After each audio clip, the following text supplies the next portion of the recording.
Baik, terima kasih atas kesempatan yang telah diberikan kepada saya. Sebelumnya, saya mengaturkan panganjali umat, Om Swastiastu. Jadi, perkenalkan, nama saya Putu Agus Putra Dwi Payana.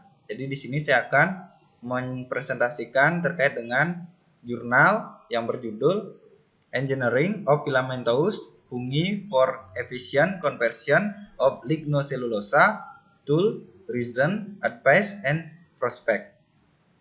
Nah, adapun latar belakang dari jurnal ini adalah jamur berfilamen ini dapat digunakan sebagai bahan bakar dan bahan kimia. Nah, jadi salah satu bahan baku yang melimpah dan dapat dimanfaatkan dalam pembaruan bahan bakar dan bahan kimia itu adalah lignoselulosa. Namun, untuk mengubah lignoselulosa menjadi produk siap pakai, masih ada tahapan-tahapan yang perlu diperhatikan. Nah, adapun 4 tahapan yang dapat mengubah lignoselulosa menjadi produk, yaitu yang pertama adalah pre-treatment, kemudian enzyme production, saccharification, fermentation of sugar. Jadi itu merupakan tahapan-tahapan yang dapat mengubah lignoselulosa menjadi produk yang dapat digunakan. Nah, dengan banyaknya digunakan lignoselulosa tersebut menjadi bahan produk sehingga diperlukan produksi yang lebih tinggi, sehingga harus adanya rekayasa genetika terhadap jamur sehingga dapat memproduksi enzim dalam jumlah tingkat tinggi.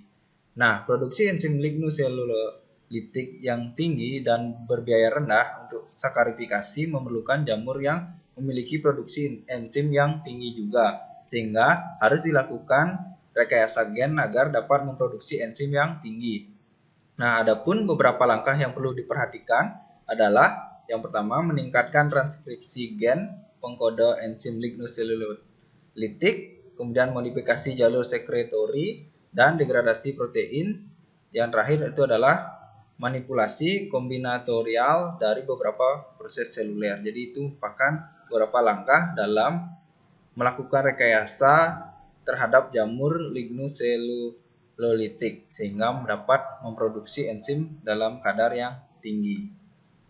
Selanjutnya, rekayasa jamur lignoselulolitik untuk produksi langsung. Jadi, bahan bakar dan bahan kimia yang dihasilkan oleh jamur lignoselulolitik dapat menjadi solusi dalam penyediaan bahan bakar ataupun bahan kimia. Nah, adapun hasil produksi yang dapat dihasilkan oleh jamur lignoselulolitik yaitu yang pertama adalah asam gula, kemudian ada alkohol gula, etanol, lipid, asam karboksilat dari metabolisme pusat. Namun, upaya untuk menghasilkan bahan bakar dan bahan kimia dengan rekayasa jamur ini juga terdapat beberapa permasalahan. Jadi pada dasarnya ini permasalahannya terkait pada pertumbuhan sel yang cukup lambat. Jadi seperti itu ya.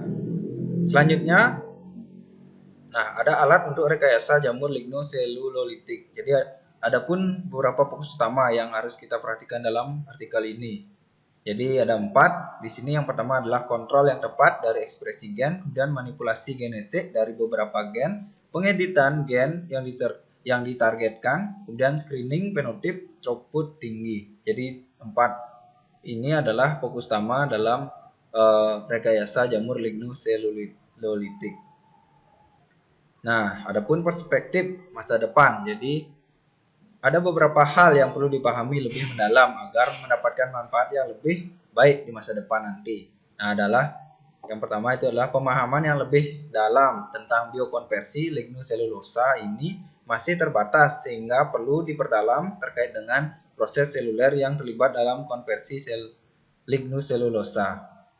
Langkah yang masuk jalur sekretori, membatasi kecepatan untuk produksi enzim dan sebagainya. Jadi ini masih perlu ditinjau lebih dalam sehingga hasil yang akan kita dapatkan di masa depan nanti akan lebih baik lagi. Nah, yang terakhir itu adalah kesimpulan. Jadi kesimpulannya adalah rekayasa genetika telah memberikan kontribusi besar untuk meningkatkan baik tingkat produksi dan efisiensi penurunan lignoselulolitik dalam jamur berfilamen. Nah, selain itu, rekayasa metabolik beberapa jamur lignoselulolitik menunjukkan potensi untuk menggunakan organisme ini untuk memproduksi bahan kimia yang langsung dari bahan lignoselulosa. Jadi, pemanfaatan kedepannya ini sangat baik dalam memproduksi bahan-bahan kimia seperti itu.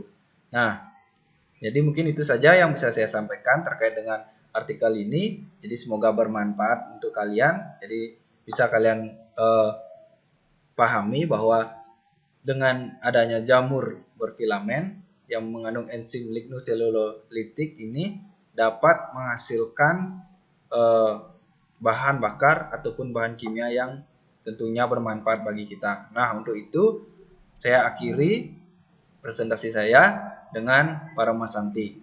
Om Santi Santi Santi Om.